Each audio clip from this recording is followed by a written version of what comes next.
Assalamualaikum warahmatullahi wabarakatuh. Waalaikumsalam warahmatullahi wabarakatuh. Bismillahirrahmanirrahim. Alhamdulillahirabbil alamin. Wassalatu wassalamu ala sayyidina wa maulana Muhammadin wa ala alihi wa ashabi ajma'in, amma ba'du. Para kanca sedaya ingkang sangat kula muliakan, alhamdulillah malam ini kita bisa berkumpul di tempat ini. Semoga perkumpulan kita diberkahi oleh Allah Subhanahu wa taala dan kita berkumpul di bulan yang istimewa, yaitu bulan 3 ini bulan Rabiul Awal. Jadi semoga kita mendapatkan keberkahan di bulan ini karena tidak ada sesuatu yang lebih istimewa dari peristiwa-peristiwa yang ada, kecuali yang teragung dan terindah adalah lahirnya Nabi Muhammad SAW.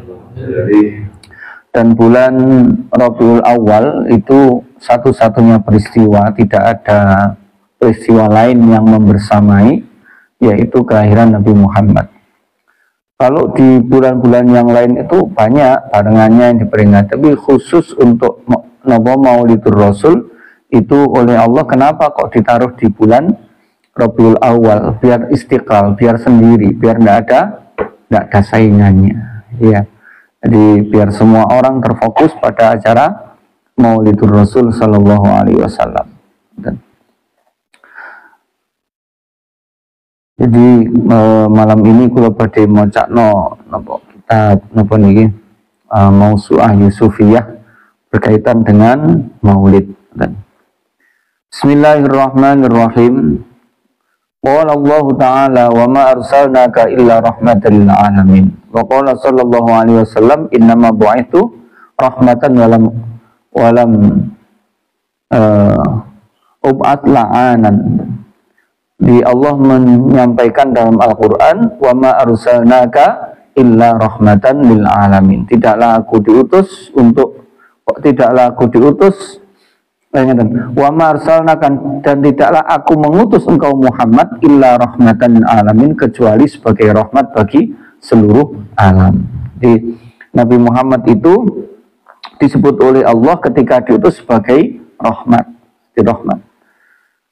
Terus Nabi sendiri juga menyampaikan bahwa Nabi itu diutus sebagai rahmat, bukan la'an, bukan orang yang suka mencaci maki, bukan orang yang suka menyacat-nyacat, tapi sebagai orang yang penuh dengan kasih sayang.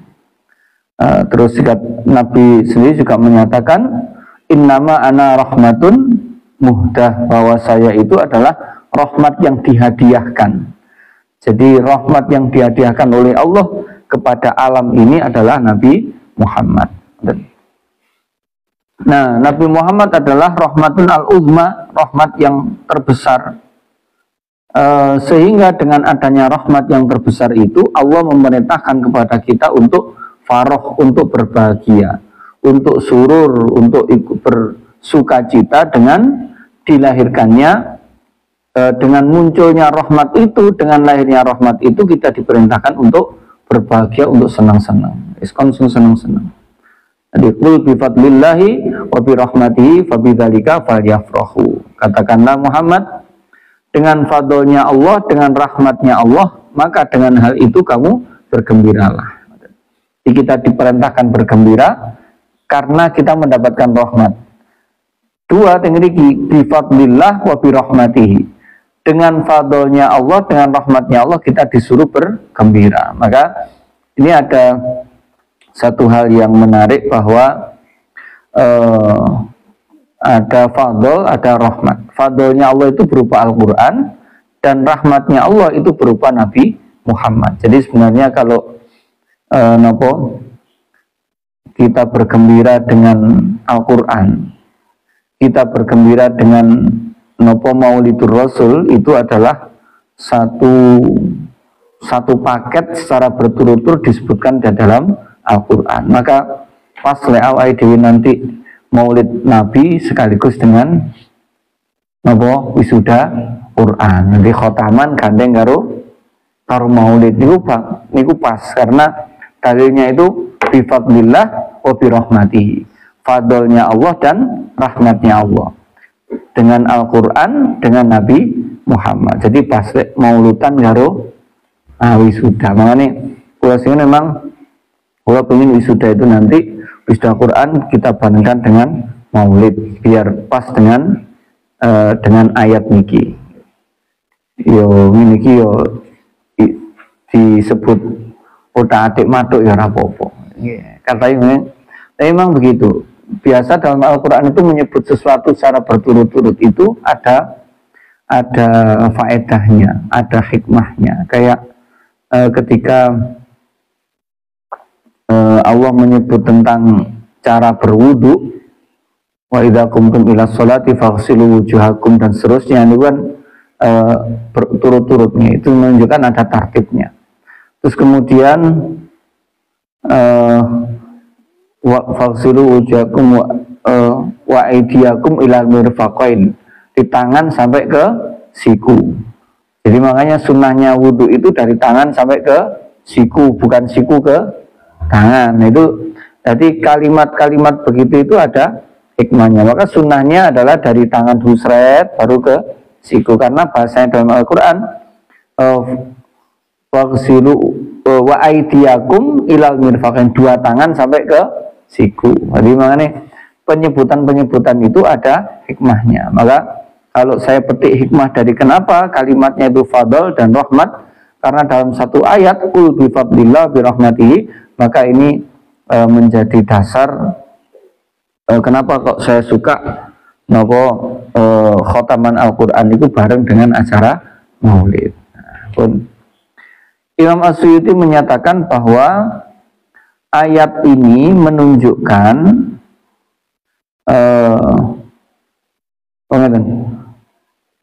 wa qala As-Suyuti fi tafsiri hadhil ayat naqilan an Ibnu Abbas fadlullahi al-alam wa rahmatuhu Muhammad. Tapi menurut Imam Suyuti bahwa yang dimaksud fadl itu adalah alam. Jadi alam raya ini, terus yang dimaksud rahmat adalah Nabi Muhammad. Tapi seperti yang saya katakan tadi ada kalau di Qurtubi itu disebutkan bahwa yang dimaksud fadl itu adalah Al-Quran pun.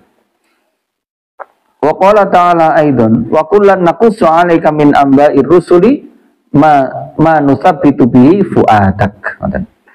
Bahwa menyebutkan tentang sejarahnya, menyebutkan tentang sejarah-sejarah para rasul, itu ada fungsi yang terbesar, yaitu nusabbita bihi fu'adak, untuk agar hatimu Muhammad gitu ya. Jadi Nabi Muhammad itu di Quran diceritani tentang kisah para nabi.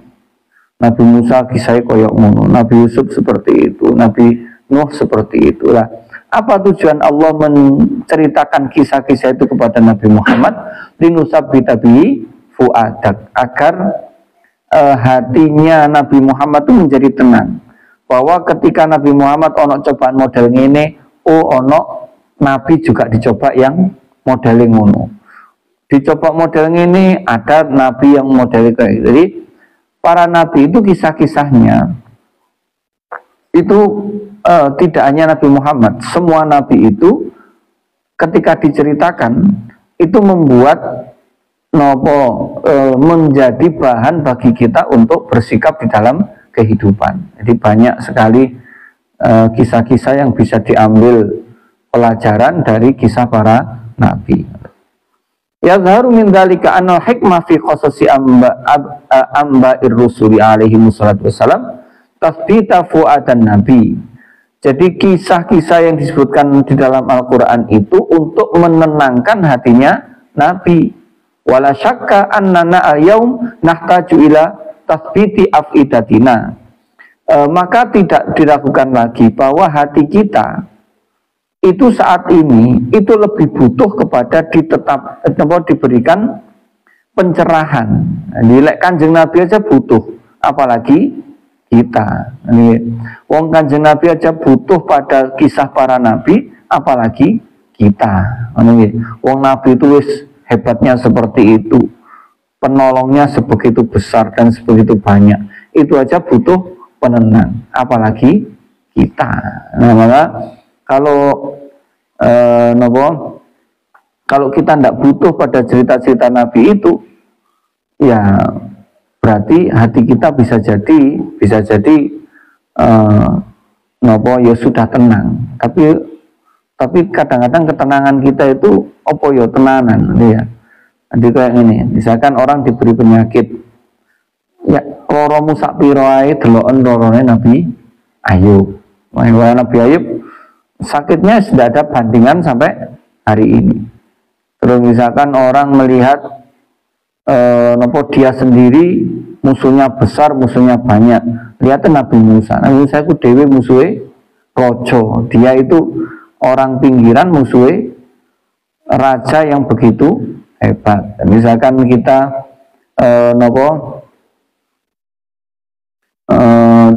dakwah bertahun-tahun, dakwah suwe, panggah gak ono sing melok, niku gak usah sedih.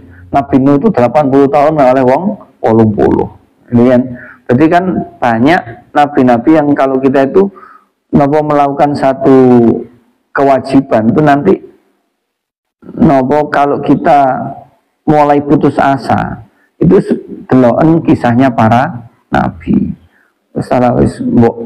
Kadang mana orang kadang dakwah ngono wis putus asa. Udah mulang ngaji ngono iku olah semua ngrungokno mek loro mek telu. Nyantai mawon Nabi Nuh itu 80 tahun oleh wong 80 padahal 80 tahun. Misalkan ini banyak kayak misalkan ada yang misalkan punya anak, aku punya anakku bangun dulu Nabi Nuh, Nabi dakwah kaya ngono, anak dhewe gak berhasil, anak dhewe itu malah kufur. Dan Nabi Lut juga demikian. Jadi makanya ada yang mengatakan bahwa mendengarkan sejarah itu bahkan lebih penting daripada ngaji masalah fikih. Sampai kadang-kadang ada yang mengatakan, kenapa? Karena kita ngaji sejarah itu akan memperbaiki kualitas hati kita. Nah, pada hati itu adalah paling pentingnya anggota dalam tubuh manusia. Karena roh itu ada di dalam hati, dan hati itu nanti selamanya. Makanya penyakit hati itu penyakit yang akan dibawa mati. Kalau penyakit fisik akan berhenti dalam kematian. Kalau penyakit hati itu nanti sampai di akhirat. Makanya memperbaiki hati itu begitu pentingnya. Maka ngaji tentang sejarah para nabi, sejarah Nabi Muhammad itu adalah bahkan ngaji yang paling tinggi tingkatannya. Sajane kita dewe modalnya apa seneng cerita. Nah, sajane wong-wong ku seneng cerita. Buktinya napa? Lek ndelok ke novel ngoten niku bersambung gak seneng. Nah, sajane karek mengemas mawon. Nah, biasa sing akeh iku telenovela iku isine gak wong padu, wong napa jenenge ya. Ya mara tuwa karo mantu, nggih. Terus pokoknya isine wong padu, wong racun, wong isine ngono iku. Nggih, wis rebutan donya, wis ngoten niku. Jadi kita kurang mendapatkan asupan obat hati yang menyejukkan. Makanya kula seneng lek ana produser muslim terus dia bikin film yang menceritakan sebenarnya bisa kisahnya ambil aja kisah aslinya dari misalkan para nabi, cuma dikemas dalam kekinian, itu kan bisa nih. Nah, makanya boleh kita itu belajar tentang seni peran dan lain-lain ya, tujuannya untuk mengemas biar kita bisa memasukkan dakwah itu dengan berbagai cara. Nggak harus dakwah itu ceramah dan lain, nggak harus begitu, bisa dalam berbagai cara. Nah, misalkan dengan misalkan ada yang ahli IT bikin game yang menyenangkan anak, tapi gamenya itu mengarahkan pada sesuatu yang positif kan bisa, karena kebanyakan game itu sekarang kan bonusnya kan negatif. Bonusnya ketua mudah seret, menang langsung metu wong itu kan karena mereka ingin menghancurkan anak-anak melalui sesuatu yang disukai. Lagi-lagi kita belum bisa memberikan sesuatu yang disukai dan itu menarik. Jadi kadang-kadang barangnya positif tapi kemasannya elek. Jadi ya kopi ini enak saja nih, tapi bentuknya plastik putih sing murah itu gak, ya malah gak jadi enak. Tapi bentuknya apa gelas kertas sing apik ini kan katanya kelas, padahal di sini adalah kemasan itu begitu pentingnya, termasuk kemasan cerita-cerita Nabi itu bisa dikemas dengan baik, itu juga akan menarik. Nah ini ternyata kisah-kisah itu penting kita dengarkan. Nah yang sering itu kita yo maulidan, sholawatan, padahal maulid itu adalah membaca kisahnya Nabi, kisah dilahirkannya ya. Itu cuma kadang-kadang ya wis mek diwaca tok karo karepe. Makane kula seneng lek kadang-kadang pas maca ngoten kula malah buka terjemahane. Nah, kadang-kadang kan perlu kita itu napa roh sing diwaca, karena untuk zikir itu yang nanti akan mendapatkan hikmah itu kalau kita tahu artinya. Kalau Quran itu ngerti tidak ngerti, paham tidak paham, itu sudah per huruf dihitung ganjaran. Tapi kalau untuk zikir itu kalau di Fawaidul Mukhtara itu dikatakan harus tahu artinya. Namanya maulid itu, kitab-kitab maulid itu sebaiknya kita tahu artinya. Sekarang nggak usah repot, NU online wis lengkap sak terjemahannya, sak bacaannya. Nah itu penting kita membaca masalah sirah para nabi, sejarah para nabi pun. Wa innal maulid asy-syarif yuhissu ala salati wassalami al-matlubi nabi qouli ta'ala innallaha malaikatahu. Dan yang kedua, bahwa membaca maulid, merayakan maulidur rasul, membaca sholawat itu adalah aplikasi dari perintah Allah, innallaha malaikatahu yusholluna 'alan nabi ya ayyuhalladzina amanu shallu 'alaihi wasallimu taslima. Jadi kita membaca maulid, merayakan maulid itu bagian dari kita mengaplikasikan perintah Allah berupa shallu 'alaihi wasallimu taslima. Wa ma kana yub'atsu al-matu. Sehingga ketika kita melaksanakan maulid itu adalah bentuk dari kita melaksanakan syariat. Melaksanakan syariat yaitu untuk membaca sholawat. Wa qala ta'ala qala Isa bin Maryam. Terus kemudian ditambah lagi penguatnya. Ketika di surat ini, surat Maidah disebutkan, qala Isa bin Maryam, Allahumma rabbana anzil alaina ma'idatan minas sama'i takun lana idan li awwalina wa akhirina wa ayatan minka warzuqna wa anta khairur raziqin. Nabi Isa itu diminta sama kaumnya. Nabi Isa, mbok kami itu ojo dikongkon ibadah teman-teman. Wis umatnya Nabi Isa itu wis gak kaya umatnya Nabi Muhammad. Umatnya Nabi Isa, umatnya Nabi Musa niku wis lek kadung njaluk ngoten niku gak ukur. Kaya Nabi Musa niku mbok kita tunjuk, mbok kita itu bisa melihat kepada Tuhan. Lek umatnya Muhammad gak tahu toh. Nabi Isa juga begitu. Kita itu repot wis mbok langsung aja kasih makanan pada kami. Kayak itu langsung seko, gak usah masak, gak usah nandur lo. Dan Nabi Isa kan nonton umatnya. Nah, akhirnya benar Nabi Isa meminta, ya Allah, turunkan kepada kami makanan dari langit agar itu menjadi bentuk seneng-seneng bagi kami.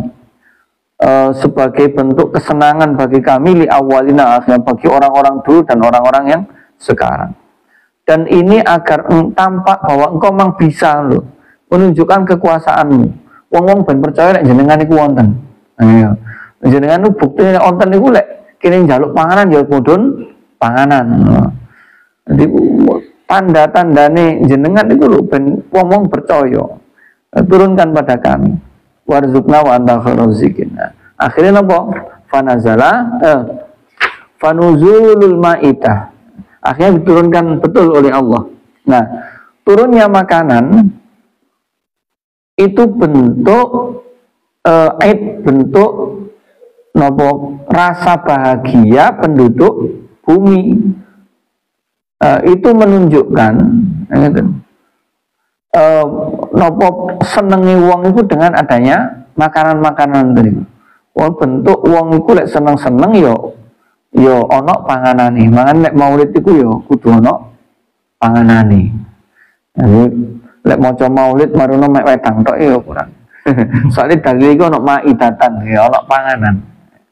Jadi masih mek jajan tok iku lek iso ono panganane. Terus itu napa jenenge turunnya makanan itu akhirnya orang-orang bisa berbahagia karena turunnya makanan. Nah, apalagi ini turunnya Nabi Muhammad yang tentunya ini adalah sesuatu yang paling agung dibandingkan sekedar makanan. Lawang turunnya makanan aja orang-orang menjadi bahagia, apalagi turunnya Nabi Muhammad. Nah, maka pantas kalau kita itu kemudian merayakan Maulid Nabi itu dengan penuh kebahagiaan, penuh kesenangan, ditambah lagi di situ diberikan makanan-makanan. Itu adalah bentuk rasa syukur itu dengan makanan. Terus kemudian ditambah lagi bahwa ada manfaatnya orang bergembira atas kelahiran Nabi Muhammad. Orang bergembira dengan lahirnya Nabi Muhammad itu ada manfaatnya. Buktinya apa?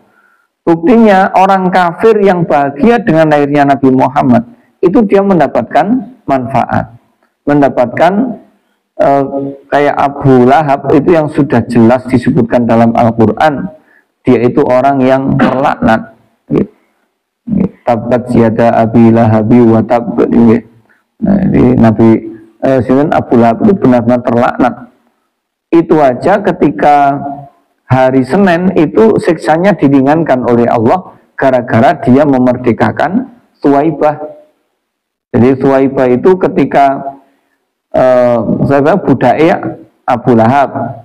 Nah, ketika dia mengabarkan kepada Abu Lahab bahwa ponakannya lahir, wih seneng, saking senengnya, iku Suwaibah dimerdekakan, kamu merdeka.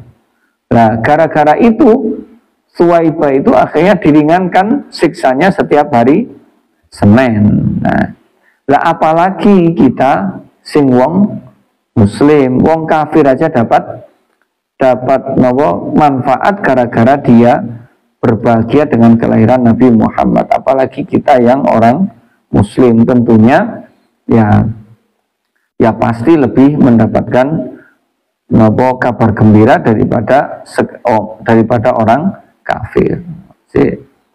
Wa idza kana Abu Lahab al-kafiru alladzi nazala al-Qur'an bidhammi yukhaffifu anhu azab kulailatil itsnain bisa babi farhi bi maulidin nabi fama halal muslim al-muwahhid min ummatin nabi Muhammad sallallahu alaihi wasallam alladzi surra bi maulidihi wa yubzilu ma tasilu ilaihi dan seterusnya. Innahu sayakunu lahu ajrun azimun indallahi azza wa jalla. Nah, maka tentunya orang muslim yang dia ikut berbahagia dengan lahirnya Muhammad pasti akan mendapatkan pahala yang sangat besar di sisi Allah. Wa innahu sallallahu alaihi wasallam, dan ditambah lagi bahwa Kanjeng Nabi itu bahwa Nabi itu terbukti mengagungkan hari kelahirannya. Ya. Kanjeng Nabi itu terbukti mengagungkan hari kelahirannya, dan dia bersyukur kepada Allah atas nikmat yang begitu besar karena kelahirannya. Idsa'ita bi kullu mawjud wa kana yuk baru andalika at-ta'zim bisyam. Lah Kanjeng Nabi itu bentuk pengagungan atas hari kelahirannya dilaksanakan dengan berpuasa. Jadi ketika Kanjeng Nabi ditanya, Nabi kenapa jenengan puasa hari Senin? Karena fihi wulitu wa fi unzila alayya. Karena hari ini adalah saya dilahirkan, pada hari Senin itu saya dilahirkan, dan wa fi unzila alayya, dan Quran itu diturunkan juga pada hari Senin. Wa fi unzila alayya wa hadza fi makna ihtifal. Nah, bentuk merayakannya Kanjeng Nabi itu dengan cara berpuasa. Iya. Jadi siam, puasa itu adalah bagian dari perayaan. Senang-senang itu dengan berpuasa. Rasa syukur itu ditunjukkan dengan berpuasa. Bun.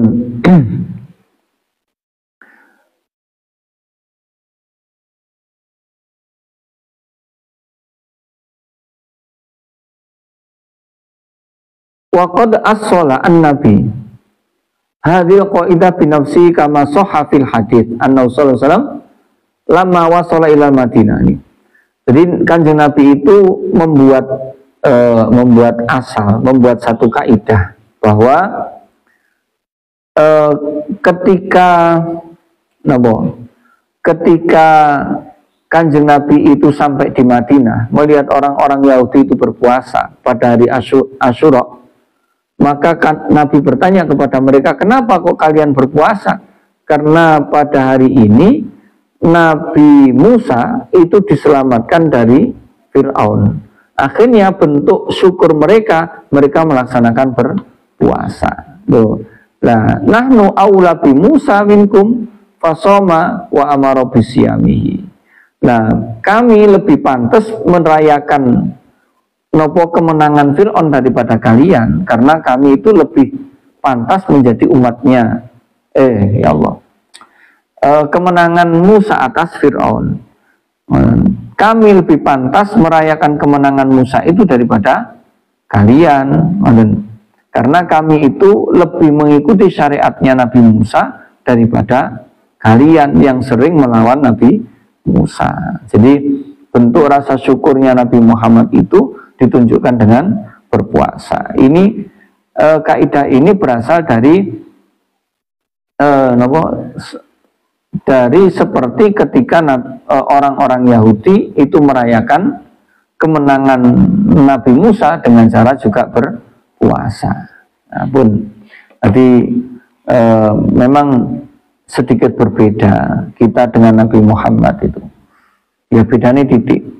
Karena Nabi Muhammad itu makme titik, kita titik-titik makme. Makme titik, kita mangane titik-titik mangan. Itu memang beda kayak kita itu sholat itu kan koyok kroso abot. Dan Nabi Muhammad itu hiburannya adalah sholat. Jadi ini dasar-dasar kenapa kita itu perlu merayakan Maulid. Jadi kenapa kita perlu berbahagia dengan Maulid, kita perlu membaca sejarahnya Kanjeng Nabi. Jadi jangan lupa, kalau kita itu merayakan Maulid, itu sebenarnya yang paling penting itu adalah meneladani akhlaknya Rasul. Sebenarnya bukan meneladani juga sih, kayak kita hati kita menjadi damai dengan keadaan itu adalah berangkat dari cerita. Makanya kalau kita kan sering merungokno cerita malih ternyuh, malih nangis, merungokno cerita malih akhlak kita yang asalnya tidak baik menjadi baik. Makanya perlu dalam maulid itu sebaiknya ada yang bagian cerita. Nah, ya. Jadi itu sebenarnya yang paling baik. Cara kula ndelok dasarnya di sini itu adalah sebaiknya itu adalah cerita. Cerita-cerita dari orang soleh itu sangat bermanfaat untuk memperbaiki hati kita. Jadi kayak ceritanya banyak hakikat cerita-cerita dari kitab-kitab niku ya, yang berhubungan dengan bagaimana akhlaknya orang-orang terdahulu, bagaimana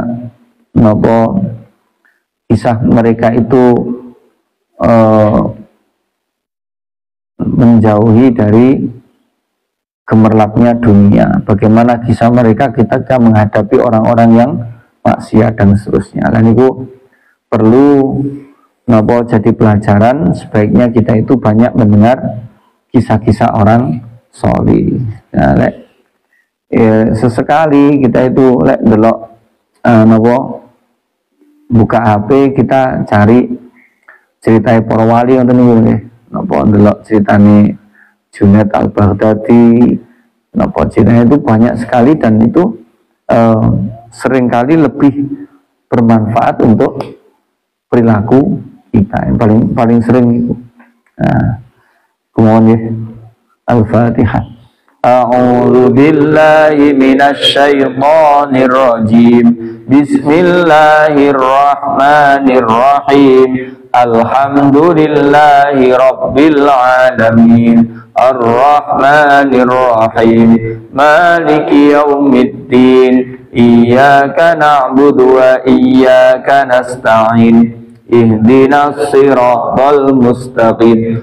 Siratal ladzina an'amta 'alaihim ghairil maghdubi 'alaihim waladdallin. Rabbighfirli wa liwalidayya wa lil mu'minina amin. Subhanaka Allahumma wa bihamdik asyhadu an la ilaha illa